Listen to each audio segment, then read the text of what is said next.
Mi madre vendía mi amor por una manutención.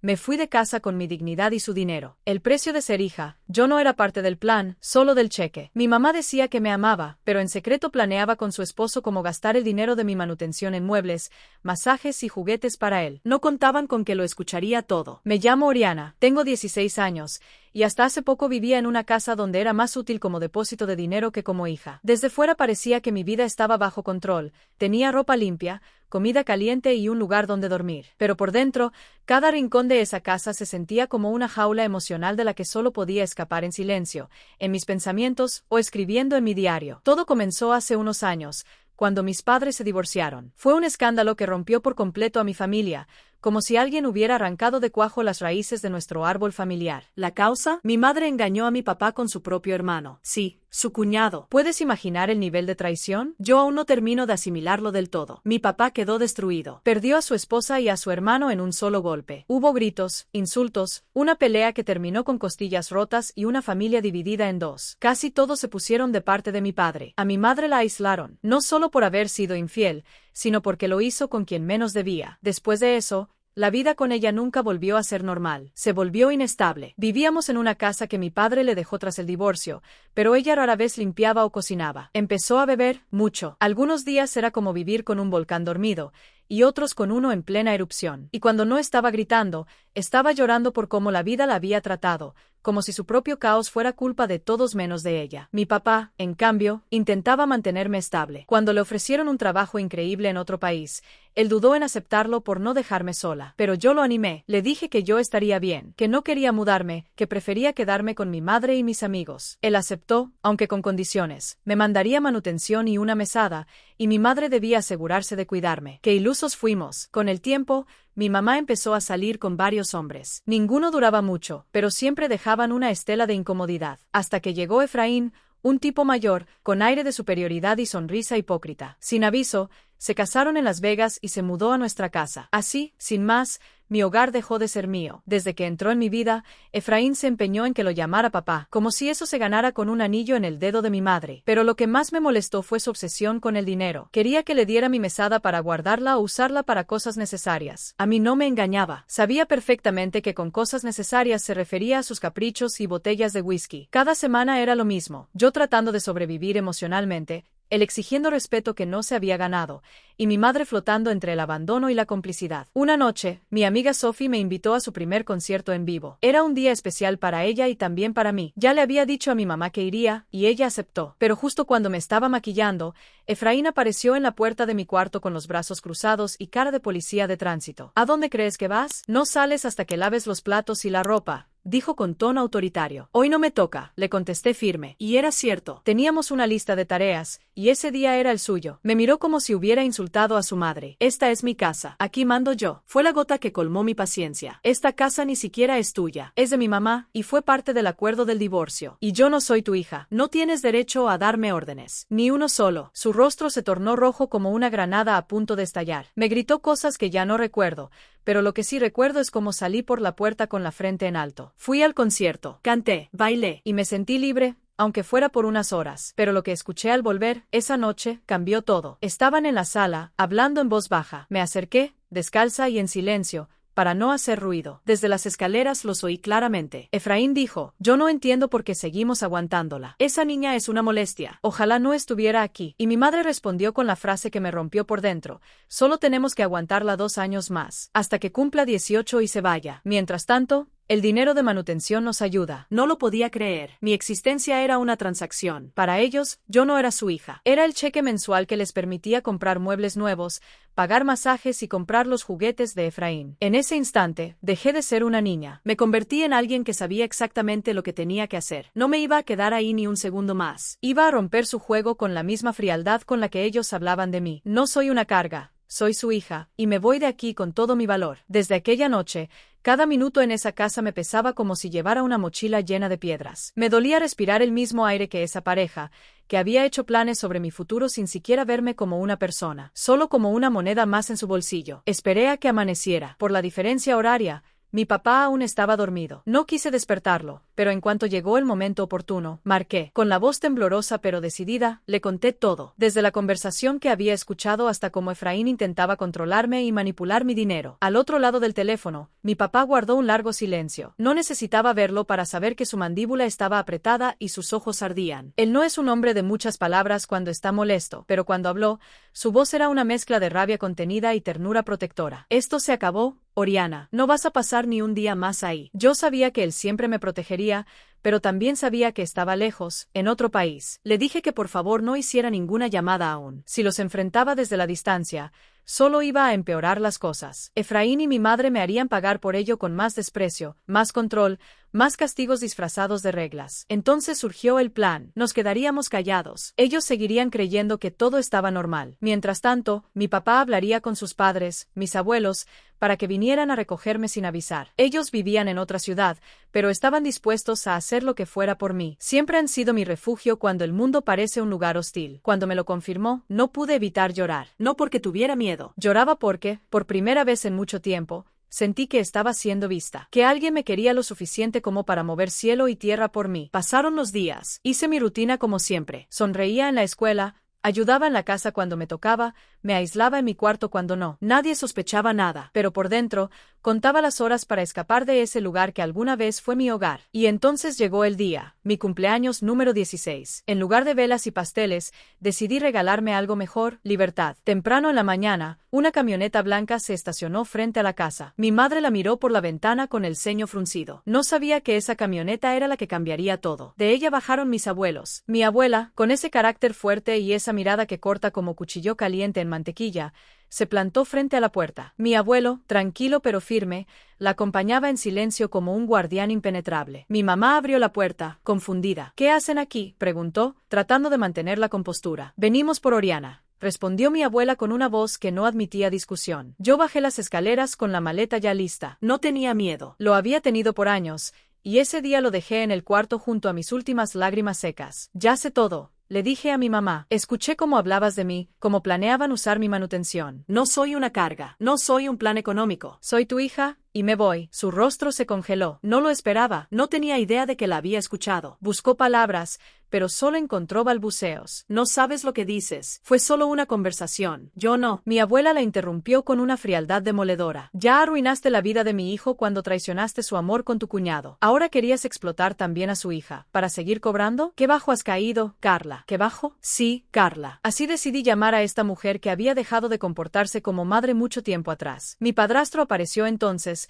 como siempre tarde y con el pecho inflado de ego. Un momento. Esta es nuestra casa. Oriana no puede irse así sin nuestro permiso. Ahí fue cuando mi abuelo habló por primera vez. No eres su padre. Nunca lo serás. Así que no tienes autoridad alguna. Y si fuera por mí, te mostraría con mis propios cuchillos lo que se le hace a un abusivo. Efraín retrocedió. Sabía que no estaba jugando. Empaqué todo en silencio. Cada prenda en mi maleta era un recordatorio de lo que había soportado. Cada cuaderno, cada libro, cada lápiz era un símbolo de mi resistencia. Me los llevaba conmigo, no solo porque eran míos, sino porque representaban mi lucha por seguir adelante a pesar del entorno. Cuando ya estaba por salir, mi madre rompió en llanto. Oriana, por favor, no lo decía en serio. Fue un mal día. Yo te amo. No respondí, solo la miré, no con odio, con decepción. La clase de decepción que no se borra con un abrazo ni con lágrimas. Pero mi abuela sí respondió por mí. No llores ahora, Carla. No después de todo lo que dijiste. No después de que la usaste por años para vivir como reina.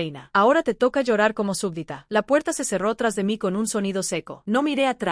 Mis abuelos me llevaron a su casa. Me recibieron con sopa caliente, un cuarto propio y una calma que hacía años no sentía. Esa noche dormí con el corazón ligero, sin miedo a los gritos, sin el peso de ser el estorbo en una casa que se decía mía. Ya no soy su ingreso mensual. Ahora soy la causa de su ruina. Mi papá cumplió su palabra. Apenas pasaron unos días desde que me mudé con mis abuelos, cuando aterrizó con un solo propósito: devolverme la paz y ajustar cuentas. Desde que hablamos aquella madrugada, él había movido cada pieza como si estuviera preparando una operación delicada. Renunció a su trabajo en el extranjero, vendió su casa allá, y comenzó a buscar un nuevo empleo en nuestra ciudad. No era fácil empezar desde cero, pero me lo dijo claramente mientras nos abrazábamos por primera vez en meses. No hay nada más importante que tú, Oriana. No lo dudes nunca más. Mientras tanto, yo seguía en casa de mis abuelos. Ellos me acompañaban a clases, me ayudaban con mis tareas, me cocinaban como si cada plato fuera un abrazo. Era como estar en otra vida, una donde no tenía que escuchar gritos,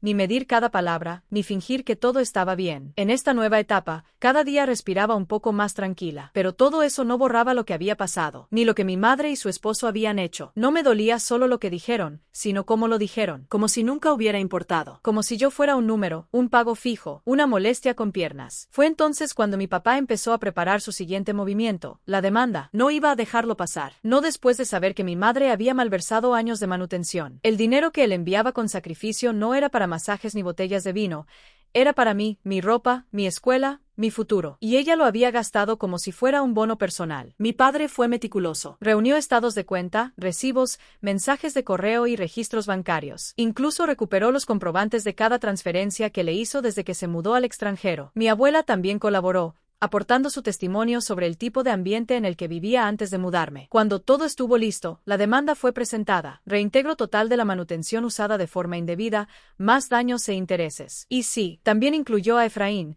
ya que él también había disfrutado del dinero enviado para mí. Apenas supieron de la demanda, la reacción fue predecible. Carla empezó a llamarme, a dejarme mensajes llorando, suplicando que hablara con mi padre para detener el proceso. Pero ya no era esa niña que buscaba aprobación en quien no sabía amar. No respondí, no tenía nada que decirle. Efraín, por su parte, desapareció. Literalmente, se esfumó de la casa y, según supe después, presentó los papeles de divorcio apenas 2 semanas después de recibir la notificación legal. Imagino que no le gustó verse en la mira judicial. O tal vez solo era tan cobarde como siempre lo sentí. Y mientras ellos se hundían en su caos, mi papá y yo empezábamos una nueva vida. Consiguió un trabajo bastante bueno, no con el mismo salario que el anterior, pero con lo suficiente para vivir bien y seguir apoyándome como siempre lo ha hecho. Rentamos una casa hermosa, pequeña pero acogedora. Él decía que era temporal, mientras encontraba algo definitivo, pero para mí ya era perfecta. Tenía seguridad, tenía amor y tenía a mi verdadero papá. Incluso decoramos juntas mi cuarto nuevo. Pintamos las paredes de un color lavanda suave y colgamos luces cálidas sobre mi escritorio. Era un lugar que me hacía sentir en paz,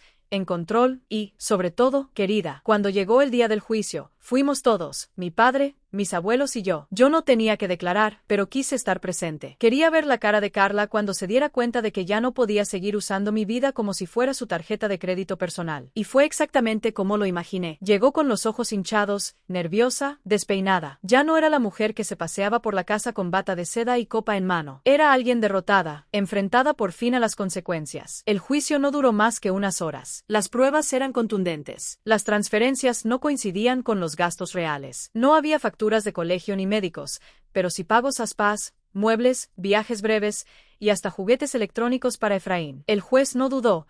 Debía devolver todo el dinero más una suma considerable por daños emocionales y financieros. El golpe final vino cuando se anunció el embargo de la casa. Sí, esa misma que le quedó en el divorcio, la que ella y su esposo usaron para burlarse de mí. Tendría que venderla para saldar la deuda. Y fue entonces cuando vi su mirada perder brillo. Por primera vez, entendió que se había quedado sin nada. La casa, el dinero, el marido, todo se le había ido. Pero lo más importante, yo, ya no era su moneda de cambio. Había recuperado mi voz, mi dignidad y mi vida. No fui su hija por amor, fui su negocio, pero ahora soy libre. Después del juicio, todo cambió. Mi mamá vendió la casa, la misma en la que alguna vez creí que teníamos una familia, la misma en la que ella me miraba sin verme, me oía sin escucharme y me abrazaba con la hipocresía de quien solo quería mantener el cheque mensual fluyendo. Esa casa se fue, como tantas otras cosas que alguna vez me dolieron, pero que ya no me atan. Efraín, ese hombre que intentó jugar a ser mi padre mientras planeaba cómo quedarse con mi dinero, también desapareció. Se divorció de mi madre antes de que las deudas lo ahogaran junto con ella. No lo volví a ver. No me interesa saber dónde está. Lo único que sé es que fue obligado a pagar una parte de lo robado, aunque pequeña, al menos lo suficiente como para que entendiera que abusar de una menor no le saldría gratis. Yo ya no vivo en la misma ciudad. Mi papá compró una casa más cerca de sus padres, mis abuelos, quienes siguen siendo mi refugio, mis cómplices y mis héroes silenciosos. Ellos me demostraron que el amor no siempre se expresa con palabras, sino con presencia, con cuidado, con firmeza. Nuestra nueva casa tiene un pequeño jardín. Plantamos flores el primer fin de semana juntos. Lavandas, margaritas, girasoles, flores que renacen, como yo. No hay gritos aquí, no hay chantajes, no hay que fingir para sobrevivir. Solo somos mi papá y yo, reconstruyendo lo que otros quisieron romper. Mi cumpleaños número 16 no tuvo fiesta, no hubo globos, ni velas, pero fue el día más importante de mi vida. Fue el día que me elegí a mí misma, el día que dije basta, el día que dejé de ser una fuente de ingresos para quienes nunca supieron ser familia. Desde entonces, camino más segura, me miro al espejo sin pena, hablo sin miedo a que me contradigan o me desprecien. Y cada vez que recuerdo esa conversación que escuché detrás de la puerta,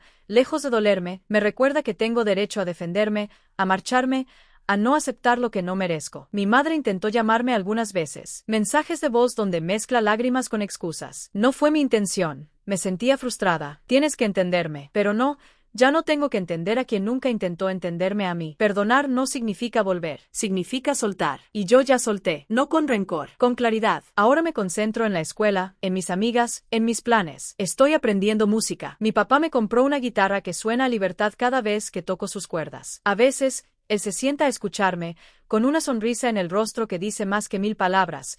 Orgullo, amor, gratitud. Nos hemos convertido en un gran equipo. Él me dice que soy su fuerza. Yo le digo que él es mi raíz. Y aunque la vida no fue fácil por muchos años, ahora sé que todo lo que pasó me hizo fuerte. Me enseñó a hablar, a poner límites, a no permitir que nadie me use jamás. Y a ti, que estás escuchando esta historia, quiero decirte algo importante. Tú no estás sola. Si alguna vez te sentiste una carga, si alguna vez creíste que tenías que aguantar para merecer amor, si alguna vez pensaste que tu valor dependía de lo que podías ofrecerle a los demás, quiero que sepas que vales por lo que eres, no por lo que das. A veces, la familia duele. A veces, quienes deberían cuidarte son los primeros en traicionarte. Pero siempre hay una salida, siempre hay una puerta, una mano amiga, una nueva vida esperando al otro lado del miedo. Hoy, soy feliz, pero no por suerte. Soy feliz porque tuve el valor de romper con lo que me hacía daño. Gracias por acompañarme hasta el final de esta historia. Si te ha gustado y te hizo reflexionar, te invito a darle like y a suscribirte al canal. Solo tienes que buscar el botoncito rojo debajo del video y hacer clic. Es gratis y con eso nos ayudas muchísimo a seguir compartiendo historias como esta. Y ahora, te dejo una pregunta. ¿Alguna vez sentiste que eras una carga para alguien que debería haberte amado? ¿Qué hiciste o qué te gustaría hacer hoy para recuperar tu voz? Nos vemos en la próxima historia. Con amor, Oriana.